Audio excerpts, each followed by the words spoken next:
حضرت ابن عمر رضی اللہ تعالیٰ عنہ سے مروی ہے کہ ایک شخص رسول اللہ صلی اللہ علیہ وسلم کے پاس آیا۔ اس نے عرض کیا کہ یا رسول اللہ صلی اللہ علیہ وسلم، دنیا نے مجھ سے پیٹھ پھیر لی ہے اور مجھ کو دنیا نے چھوڑ دیا ہے، یعنی کہ دنیا میرے پاس کچھ نہیں ہے، دنیا مجھ سے پیٹھ پھیر چکی ہے، میرے پاس دنیا بالکل نہیں ہے۔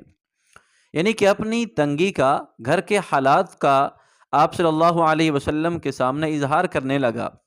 تو حضور اکرم صلی اللہ علیہ وسلم نے فرمایا، تجھ سے صلاۃ ملائکہ یعنی فرشتوں کی دعا اور وہ تسبیح خلائق جس کی بدولت انہیں رزق دیا جاتا ہے کہاں گئی؟ یعنی کہ تو نے تمام مخلوقات کی تسبیح جس کی وجہ سے اللہ انہیں رزق دیتے ہیں، تو نے اس تسبیح کو کیوں نہیں پڑھا؟ پھر آپ صلی اللہ علیہ وسلم نے فرمایا، جب طلوع فجر ہو، یعنی کہ جب ہم مسلمان روزہ رکھتے ہیں، روزہ کا ٹائم ختم ہوتا ہے، پھر طلوع فجر ہوتی ہے، یعنی کہ صبح کی اذان کے وقت کا ٹائم، آپ صلی اللہ علیہ وسلم نے فرمایا جب طلوع فجر ہو، طلوع فجر کے وقت اس دعا کو 100 مرتبہ پڑھو، سبحان اللہ و بحمدہ، سبحان اللہ العظیم و بحمدہ، استغفر اللہ۔ ایک مرتبہ دوبارہ پڑھتا ہوں، آپ سماعت فرما لیں، سبحان اللہ و بحمدہ، سبحان اللہ العظیم و بحمدہ، استغفر اللہ۔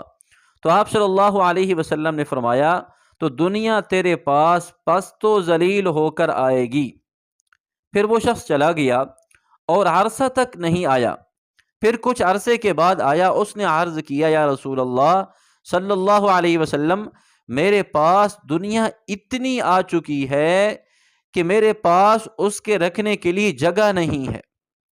خود اندازہ لگائیے، آپ صلی اللہ علیہ وسلم نے ایک مختصر وظیفہ اور مختصر سا عمل بتلایا ہے، تو اللہ نے اس کی برکت سے اس صحابی کے گھر کی ساری پریشانیوں کو ختم کر دیا۔ تو اس لیے اگر آج ہم بھی پڑھیں گے تو انشاءاللہ ہماری پریشانیاں بھی ختم ہوں گی۔ تو اس کا ایک اور طریقہ بھی بتلایا ہے پڑھنے کا، وہ کیا ہے؟ بعض بزرگوں نے کہا ہے کہ فجر کی سنتوں کے بعد اور فرضوں سے پہلے، یعنی درمیان میں جو وقفہ ہے، سنتیں پہلے پڑھ لیں اور درمیان میں اس وظیفے کو پڑھ لیں، پھر بعد میں فرضوں کے اندر شامل ہوں، جماعت کے ساتھ نماز پڑھیں۔ جو بندہ بھی اس وظیفہ پر عمل کرے گا، اللہ اس کو غیب کے خزانوں سے مالا مال کریں گے۔ کیوں؟ یہ جو نسخہ ہے، وظیفہ ہے، یہ نبوی نسخہ ہے، کسی عام پیر کا بتلایا ہوا نہیں ہے۔ خدا آپ صلی اللہ علیہ وسلم نے ایک صحابی کو بتلایا، اس صحابی نے عمل کیا، اللہ نے اس کے مال میں ایسی برکت دی۔ وہ صحابی خود عرض کرتے ہیں کہ اللہ کے رسول، اللہ نے مجھے اتنا مال دیا ہے کہ میرے پاس اس مال کو رکھنے کے لیے جگہ نہیں ہے، یعنی کہ بہت سا مال دے دیا ہے۔